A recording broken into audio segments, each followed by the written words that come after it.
I think it's normal generally for all of us to try to process these things through experiences we've had, or how do I view it through this lens or this context. And I was reminded yesterday of something that happened 30 years ago for me, which was, it was the first time I was ever in the orbit of death, even. Like not even super close to it. It was just, I was in the proximity of it. So growing up, we would go to, I was a Southern Baptist boy growing up, Chappie. We were going to a very small church in Farmers Branch, Valley View Baptist Church. And anybody who's been to a Southern Baptist service knows at some point early in the service, you get the worship leader that talks to the congregation and says, well, we welcome you here today. Now go around, greet some people, say hello, and you go around and you're doing the handshaking and you're catching up with people for a couple notes of the organ player playing whatever. And I would always see this. My least favorite part of the whole service. I would always see this older woman that was there in church every week. And I don't know her name. I never talked to her, but she was very friendly and nice. And she always was super upbeat and positive and saying hi. And so I'd always go up and shake her hand during that portion. And I remember I got to church one Sunday and I was probably 8 years old. I think I was 8. And they had little pamphlets at the entrance of the foyer there.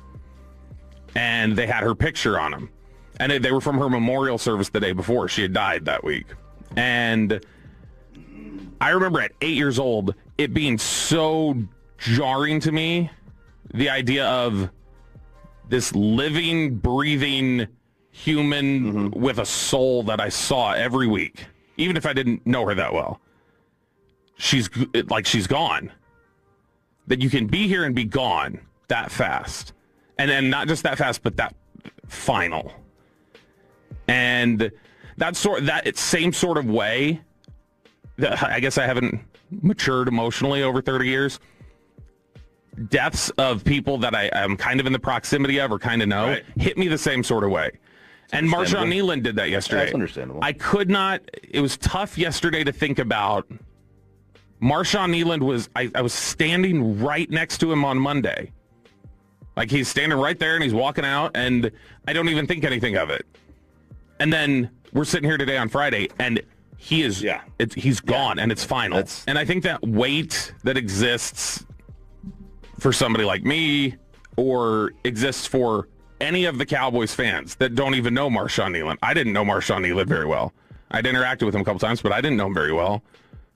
And if that exists for us, the thing that I kept thinking about yesterday was the fact that those players who oftentimes are brought up in a sport that uses militaristic language and tries to really use battlefield analogies, and you guys are brothers in arms, and how difficult it is for those guys who considered him a brother. And it's probably made more difficult by the fact that I'm sure, as we just referenced, his girlfriend had said, I'm sure there were a lot of people who knew Marshawn Kneeland was fighting. Definitely people within the organization, probably some teammates. And this is something he dealt with all the way back at Western Michigan. NFL teams knew about it, that he was dealing with some mental health stuff. But what stood out to people then, and still does, was Marshawn Kneeland's self-awareness, his vulnerability about it, the willingness to seek help for it, the willingness to take it head on. One of the important things that I really wanted to come on here today and say was that I don't think this tragedy does anything to actually erase that reality for teams, that was an impressive thing. Because I think, if anything, this just reinforces how difficult the fight can be. And even those who are open about their struggles and working on them, they can still feel overwhelmed by them. There are countless people who have walked that same tightrope that Marshawn Kneeland has, and a lot of them may be listening to us today. We're going to be on the air for the next 17 hours. Our station is. And there's probably going to be people talking into that microphone who have walked that same tightrope at different points, and maybe they haven't gotten any sort of clinical diagnosis for anything that's a mental health issue. Maybe they just thought of it as a bad couple days, whatever it would be, but they might still be familiar with those moments, those really helpless moments that feel like you're just falling in a bottomless pit, and that for even just a moment, you ponder something so dark and so tragic just to say, I want to stop falling. And those who get through those, again, this is the big thing I wanted to underline this morning. Those who get through those moments are not necessarily tougher or more resilient than Marshawn Kneeland or the people who don't get through it.